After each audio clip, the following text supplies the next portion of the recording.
Okay, we will call the regularly scheduled September board meeting of the Bryan City Board of Education to order. Let us start with the pledge to the flag.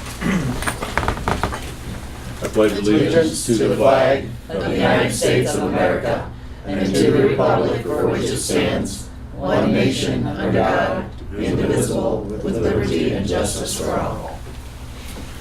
Okay, would you call the roll, Ron? Scott Benedict. Here. Cinder Keeler. Here. Tom Lingby. Here. Deb Updike. Here. Mike Stockman. Here. Thank you.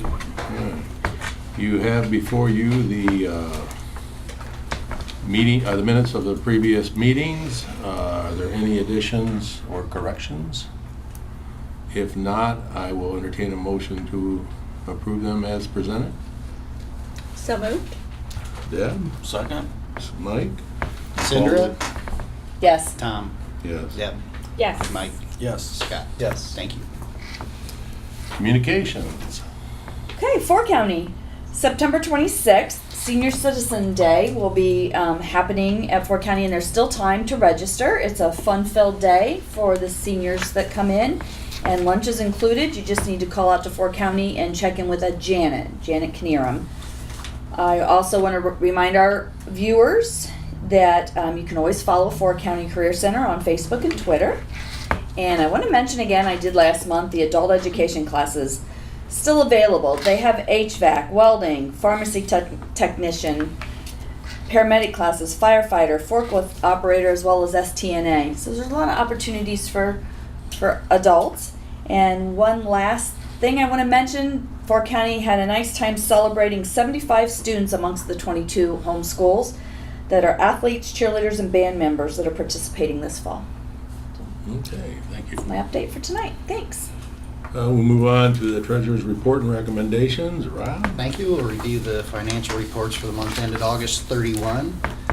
Farmers Emergent State Bank, a balance of $7,222,053. Outstanding checks and adjustments, $83,322.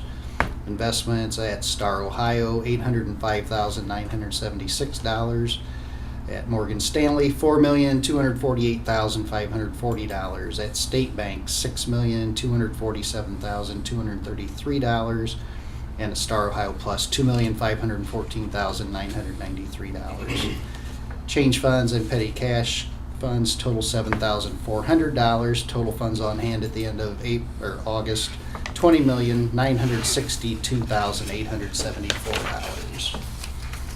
Of those funds, our general fund balance was $15,728,371. That's a little higher than normal, but our real estate settlement came in during the month of August. Bond retirement fund balance of $1,734,320, and permanent improvement fund balance $2,071,175, just to give you some of the major funds. Once again, total funds $20,962,874. Our SM2 report, where we review our budget to actual. On the revenue side, it shows we have a positive variance of $449,086. That's a timing issue. We received our property tax rollback money from the state at the end of August. We usually receive that in September. So I had the revenues budget in September, but they came in early. So the $434,000 of that is just a timing issue. If we make that adjustment, rather than being $420,000 positive, we're about $13,739 under budget at this time. Any questions on those reports? If not, we'll move on to the appropriation resolution. Our appropriations at this time total $27,665,582. Our modifications during the month of August were negative $1,857. Also, this month, we have a lease agreement with the Community Hospital and Wellness Centers. We lease them some parking spaces out on the west side of our old high school property. That's a 2-year lease. We have a construction contract amendment with the Beilharz architect for our construction project. Now they're getting toward the end of the project. Beilharz has contingency money remaining of $45,249 that they're returning to the district. So that's a good thing.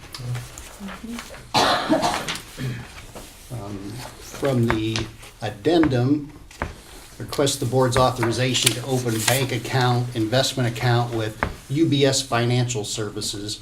Speaking with our broker, Mike McCullough, who we worked with for a long time with Morgan Stanley. Morgan Stanley is changing some of their practices and eliminating some of the public funds investment team. And Mike will be leaving their firm. We've worked with Mike a long time, and I would prefer to move our funds to UBS, where he will now be employed. Where are they operate out of? Toledo. Toledo. Mike's done a great job for us. He was with Fifth Third, and then we moved the funds when he went to Morgan Stanley, and I'd like to move him to UBS now that from Morgan Stanley, now that Morgan Stanley's getting out of the investment with public entities. So, Okay. on donations, this month we received $250 donation from the Bryan Businesswomen for the High Art Club, from Academic Boosters, sum of $1,891.80 from the Academic Boosters for the art department at the high school. The high school, middle school received a donation also from the Academic Boosters of $4,000, as did the elementary building Academic Booster Club donation of $4,000. And finally, we have a very significant donation this month we'd like to mention. Ann and Dean Spangler donated $36,835 to our district for the orchestra instrument and equipment. And Mr. Spangler had written a letter to the board dated August 30th that he asked us to read at this time, if I may. It said that memo to the Bryan City Schools from Dean Spangler referencing contributions to the Bryan City Schools Orchestra. Ann and I are delighted to contribute funds to provide 5 basses and 10 cellos, along with bows and cases for the Bryan High School Orchestra. In addition, we have provided funds for all the sound equipment needed for the Alternative Strings program initiated in 2017. We have been blessed during our life with resources, and we are happy to share those blessings this way. The basses and cellos will replace old equipment and allow those units to be passed down to the elementary program. Over the years, our own families, including siblings, children, nieces, and nephews, have participated in the performing arts program of the schools. Moreover, throughout our community, hundreds participate and are enriched each year. In the early 1950s, Bryan School Superintendent Howard Rogie hired John Hartman as band director. Mr. Hartman and Mr. Rogie then hired Cy Daly as orchestra director, which formed the first high school strings orchestra in the state of Ohio. Cy, John, and their wives Fritzy and June were energetic, inspiring forces who built the performing arts in the Bryan schools over a period of decades into a wonderful experience for thousands of students. That tradition of excellence has been nurtured by many and continues to this day. I personally believe the lessons I learned from John Hartman in the Bryan High School Marching Band and from Cy Daly in the Bryan High School Symphonic Orchestra were responsible for much of my success in business leadership. John's insistence on practice, practice, practice, and perfection in leading 100 teenagers down the field with unity and consistency was pure leadership. Similarly, Cy's passion, excitement, and dedication to the goal of his string performance was inspiring. Finally, they always outworked everyone else. This contribution is to honor and thank the Hartmans and the Dalys.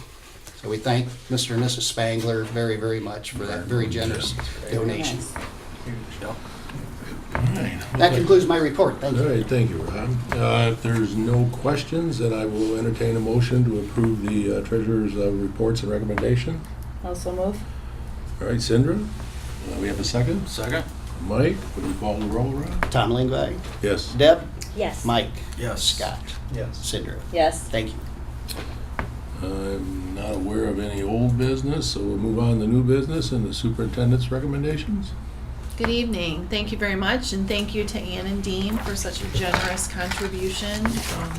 Really think that that will make an impact on kids today as well as into the future. Under administrative recommendations, we have approval of the following student who has met all graduation requirements for Bryan City Schools and the state of Ohio. And China Zaleski will be graduating effective today, September 17th. So we congratulate her and wish her the best in her future plans. You have in front of you an agreement with the University of Toledo. We are hosting a school psych intern, a first-year intern in our school psych program. This agreement has been reviewed by our attorney and approved. And this will be for a one-year program for this student, but the agreement lasts longer in case we were to get students in the future. And that's really important as we're trying, school psych is a very critical area of need. So anything we can do to help create and nurture these students, we want to participate in that. You'll also see in front of you a Sylvan after-school instruction agreement.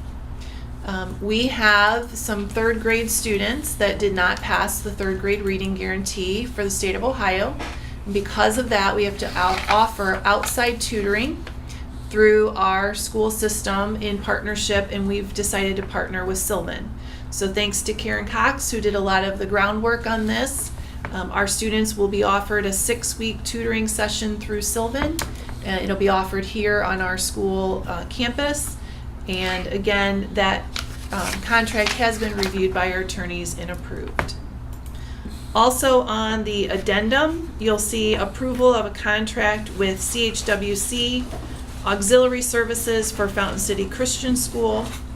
This is a federal grant that we run through that pays, in this case, for occupational therapy services for students who attend Fountain City Christian School.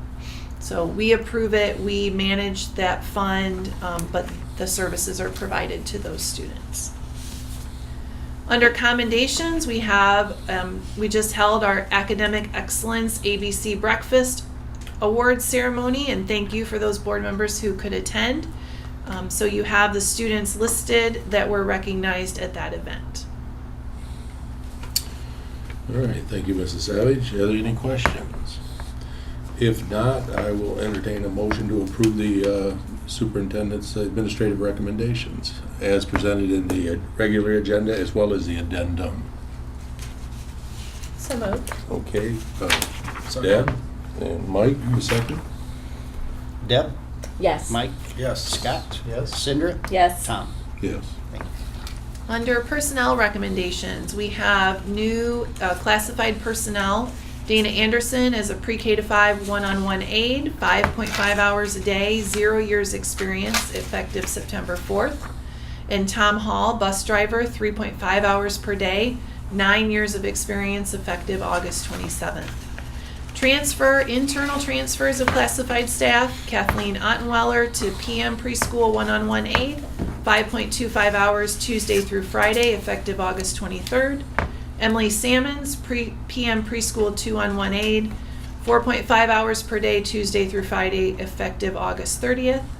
Kim Hissong, 6 to 12, in-school suspension aide and cafeteria, 4.75 hours per day, effective September 11th. And Victoria Jennett, 6 to 12 study hall aide and PM bus aide, 5 hours per day, effective September 17th. I'm recommending Val Plauk as a mentor teacher for our 4 to 5 self-contained middle school position. We have a change in hours because of an additional bus route that needs covered. Jennifer Andrews increased to 6.75 hours per day, effective September 14th. And Nancy Michael increased to 7.25 hours per day, effective September 12th. Under certified classified substitutes, I would like to pull out of that list Jennifer Stratton for a separate motion. So I'm going to pull Jennifer out. I'm recommending all other certified and classified substitutes that you see listed there. Volunteers for our Bryan Elementary Golden Bear Running Club. What an amazing response we've had to this, not only in terms of volunteers, but also in terms of students who are interested. So you see the list there, plus I'm going to pull from the addendum and add Tracy Cook to that list as well. Resignation, we have Paula Memmer-Kreitz as in-school suspension aide effective September 7th, and Lauren Rualis, pre-K to 5 one-on-one aide effective August 23rd. And then we would like to recognize and approve Peggy Harvey for retirement from our cafeteria as 6 to 12 salad bar attendant effective January 31st. All right, are there any questions? If not, I will entertain a motion to approve the superintendent's recommendations on personnel, both in the agenda and on the addendum. So moved. All right, Deb? I'll second. Sandra, would you call the roll, Rob? Michael, Yes. Scott. Yes. Cinder. Yes. Tom. Deb. Yes. And then I would like to recommend for approval Jennifer Stratton as a certified classified substitute. Okay, do I have a motion? So moved. Deb, do you have a second? Second. Mike, would you call the roll, Rob? Scott. Yes. Cinder. Abstain. Tom. Yes. Deb. Yes. Mike. Yes. Under points of information, the big news this week is the release of the state report cards. I'm going to defer to Mr. Bassett's report. He's got the full rundown on that. Next board meeting is October 15th at 7 p.m. here in the conference room. Capitol Conference is November 11th to the 13th in Columbus. LPDC meeting is to be determined, and the next Business Advisory Committee for our local committee is November 29th at 7 a.m. I would like to try and look at calendars to schedule a work session for the last week of October, if that would be possible.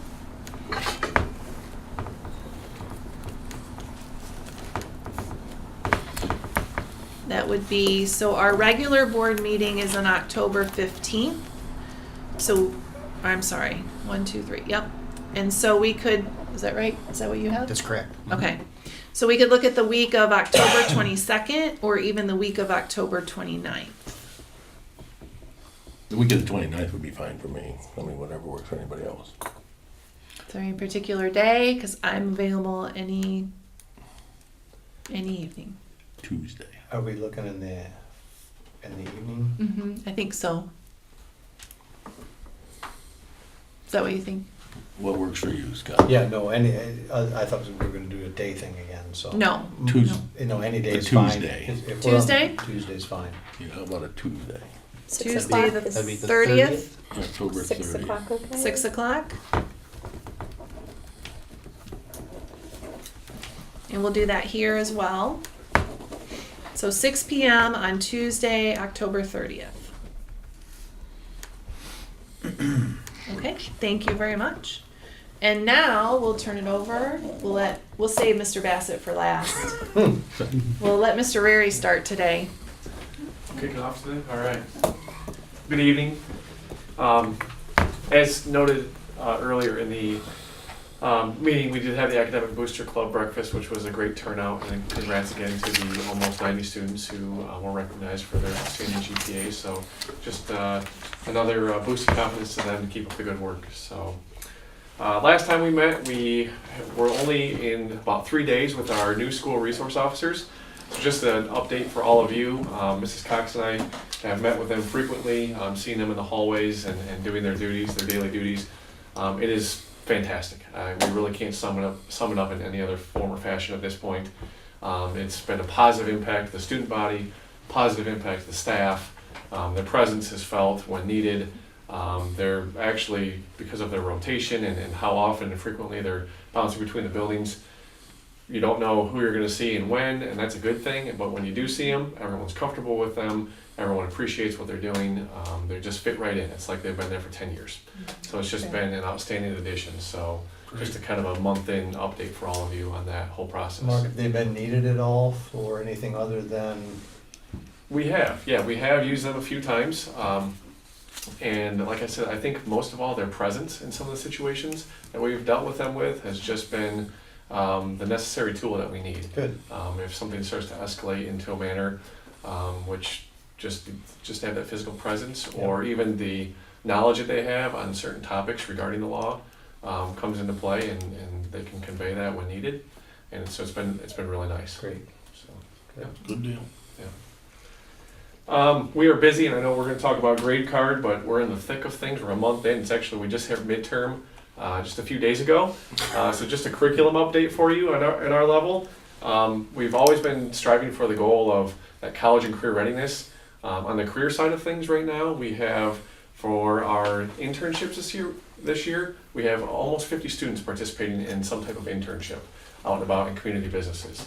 So it's a great experience for the students. So we're really proud of the opportunities that they are having day in and day out to get some experience in the quote-unquote real life sector. So we're also continuing to build our partnerships with local businesses, and we're talking about future course opportunities, believe it or not, for today and beyond. So we're continuing those discussions with them, and we're looking forward to a lot more discussions as to what can come about with some of our partnerships and our course offerings.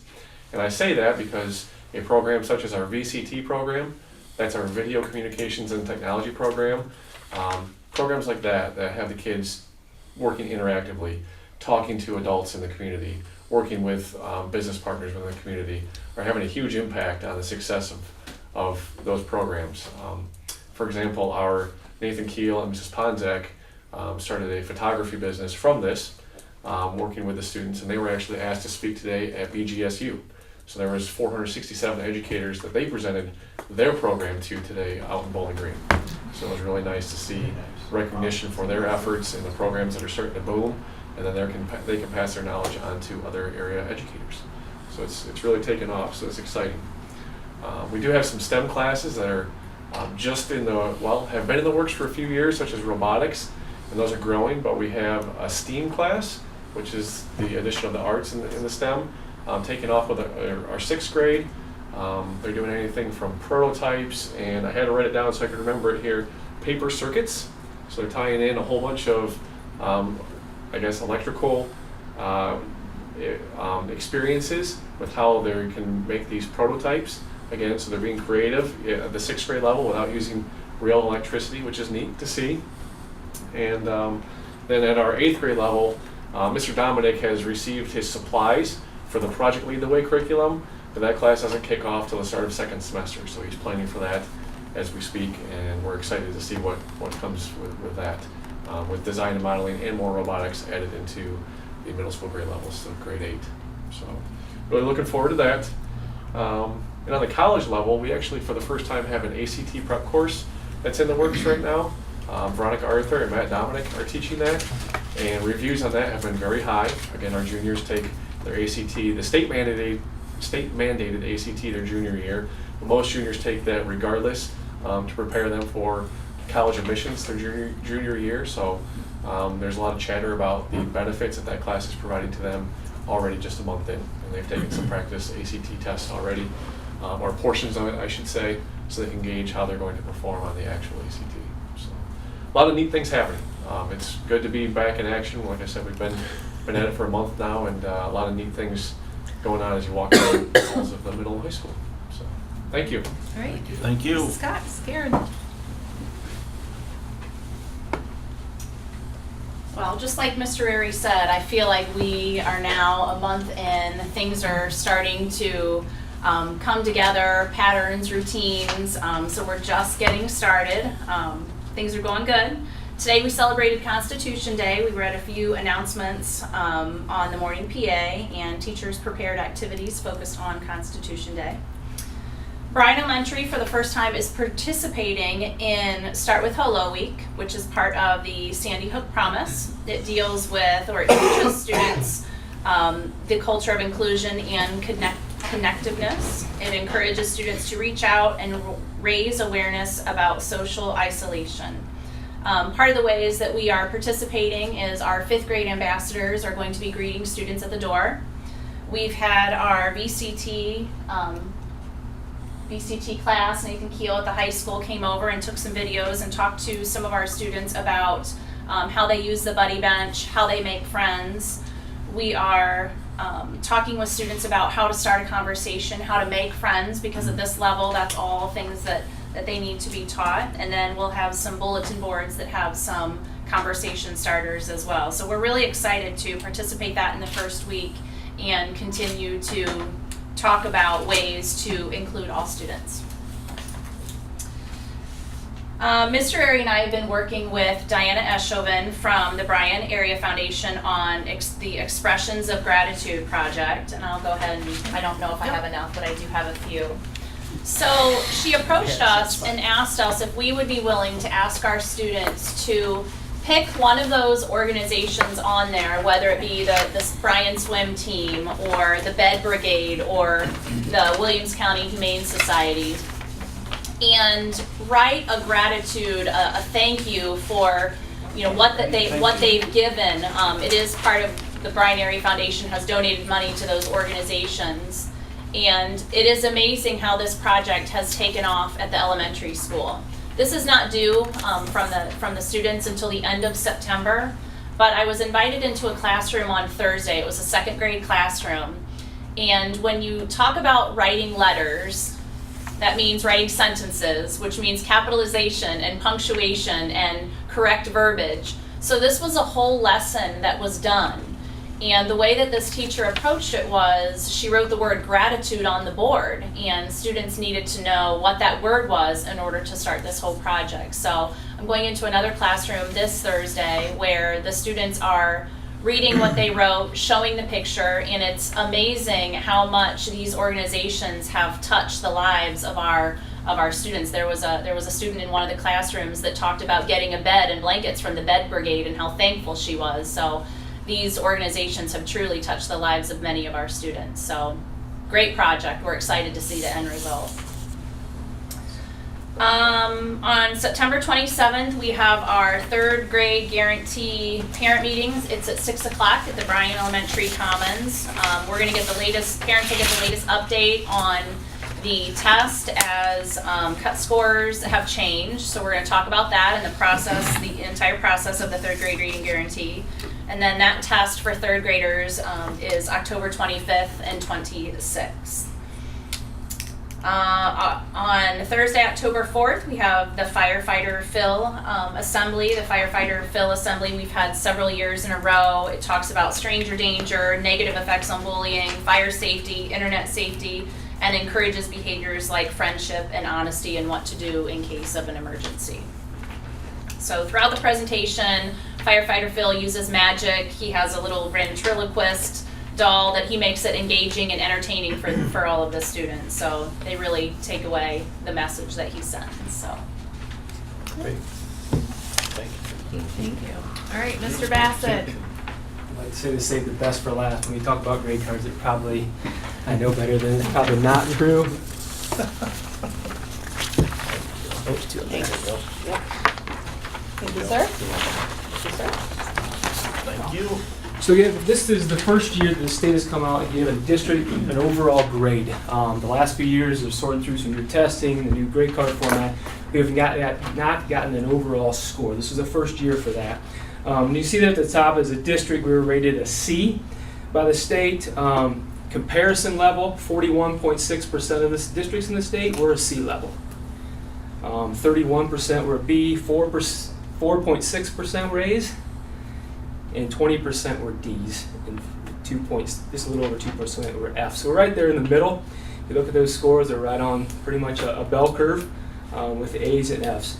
And real quick, I'd just like to take you through all the components of that. I'll try not to add my opinion to it, but just give you the facts today. It might be tough. Achievement. Achievement, our component grade, is a D. That makes up 20% of our total score. Okay?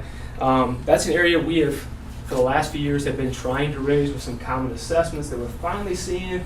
I think we're going to see the end result of those coming up. Once again, every time they switch tests on us, it seems like if you look historically through our district, we figured it out, they switched the test. We got kids at the bar, they switched the test. We're hopefully on that up curve again where they've switched the test, although they're saying they're going to scale back testing. won't hear an argument from me, and just don't switch the test. Like, we'll get there. Our kids will rise to the level. I'm positive of it. We need time to get them there for that. Our progress. This is the one I could probably talk all night on. For those of you on the board last year, this score is inaccurate for us. The state knows it. We know it. There's nothing we can do. And really what it entails is this is a 3-year average of your kids' scores on how are they growing, okay? And it's based on your IRN number from the state.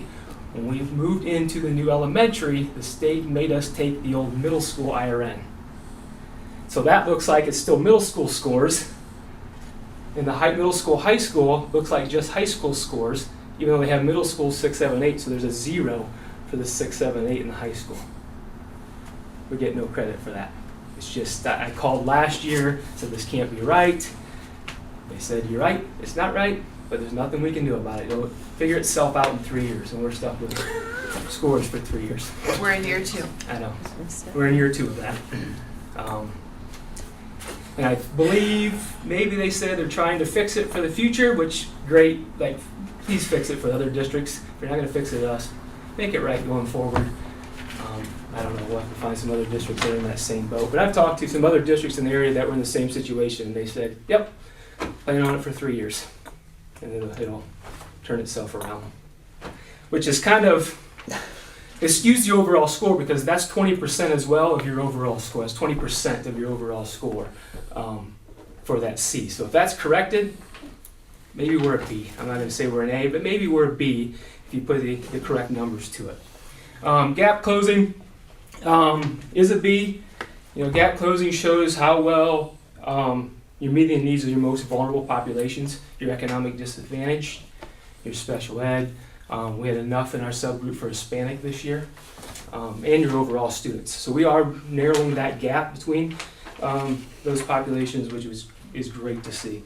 Graduation rate, we've always been pretty solid on graduation rate. That is an A. Of course, that changes for next year, a new set of standards, but we'll take it for this year for that.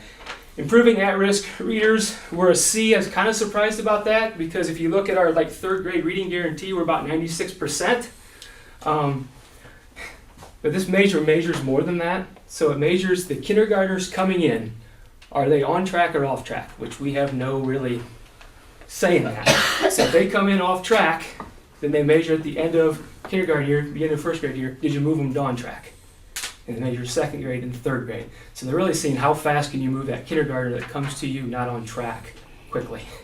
And we do a pretty good job of meeting the 3rd grade reading guarantee. This measure doesn't exactly say that. 3rd grade reading guarantee is the reading sub-score within the test. This measure measures the entire language arts test. So we're focused on trying to get kids to read to pass the 3rd grade reading guarantee, but there's some other measures that play into this. Does that kind of make sense? It's kind of a different one. Prepared for success. Also, we're a D there. This is 2-year average. This is 2-year data. And it's measured on they want every single senior to have a remediation-free score on the ACT or an industry-recognized credential. Great. That's great. My problem is the middle kids, maybe the kids that don't go to Fort County. Fort County does a great job getting the industry-recognized credentials. And maybe stay in our building, work really hard, get a high school diploma, maybe aren't bound for college. So some of that 2 years ago didn't even take the ACT. We kind of get penalized for those kids in this measure. Now, we have this mandated ACTs that every junior takes it, but still some of those kids, we're not necessarily college bound. I don't think there's anything wrong with that. We're trying to push the career readiness and the workforce development because we're hearing that from our public. We kind of take a hit there a little bit on that measure, but I think I'm okay with that. I can tell you our teachers worry about this. They look at this. They don't like seeing these scores. I always give them my annual pep talk of we do want to teach the whole child. We want clippings about our orchestra and our band and what we're doing for kids there. We want the robotics that's not measured in a test. We want the VCT class that they're learning some real life skills and you can't measure that on a test. And to try to tell that the teachers, they still beat themselves up a little bit, but I really think we're doing a great job of teaching the whole child. Our scores don't necessarily reflect that. Questions? So you think the progress issue is going to, I mean, that is pretty much a done deal. It will correct itself by and large, or at least to some degree. They said after 3 years, so we have 1 more year of it. Yeah.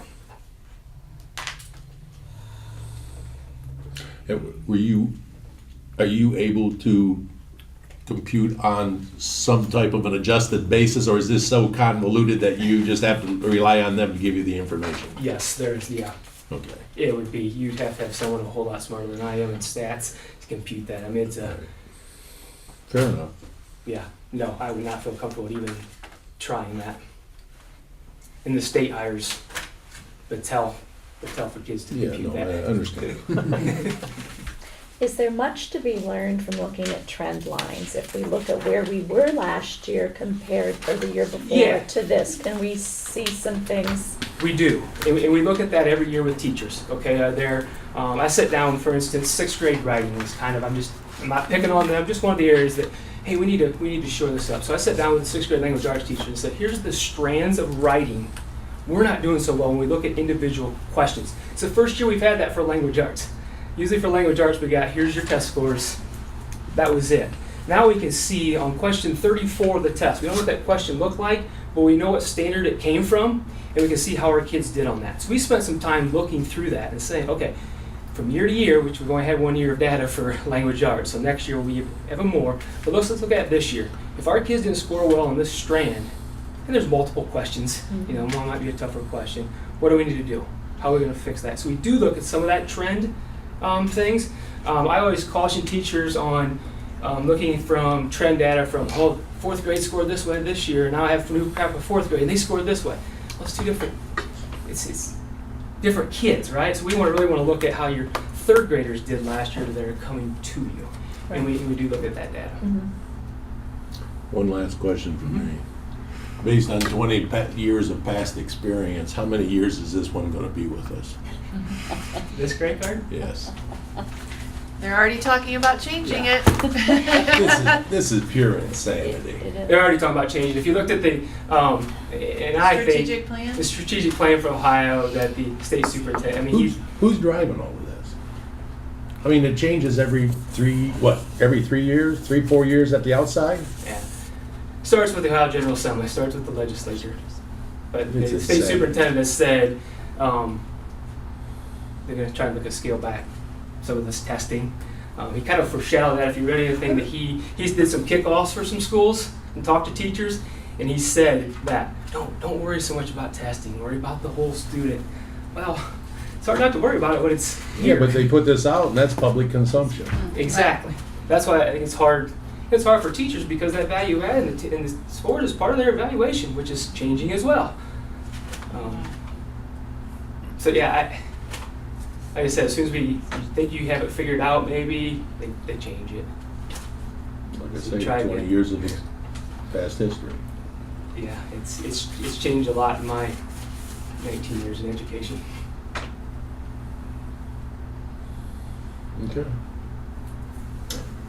I want to end on positive though. All right? October 8th, I think Mrs. Savage invited all of you. We'd love to have you. It's Focus 3. It's our PD training for the day. We're partnering, I think, just a really neat partnership with Spangler Candy. We're going to match a Spangler Candy employee with a Bryan City Schools employee, and they're going to be the teachers for the group for the day. Going through the Focus 3, 4 strands of the Focus 3. It's own your 20 square feet. It's pressing pause, discipline within, kind of how to manage your reactions to events. I think it's really neat. We're going to reciprocate that. Spangler hasn't figured it out yet, but we're going to reciprocate that. We're going to go in and try and train their entire factory. 2nd shift, 3rd shift, 1st shift, the whole thing. And I think that's really neat for our staff members to be in front of their employees. So I'm really excited about that. Hope everyone that can make it, please come. We'll get you in a group and hope you can learn something. Okay. Thank you. Okay, thank you very much. All right, we have a need to go into executive session under item A, the appointment, employment, dismissal, discipline, promotion, demotion, or compensation of an employee, or the investigation of charges or complaints against an employee, official, licensed, or licensee, or student. Do I have a motion?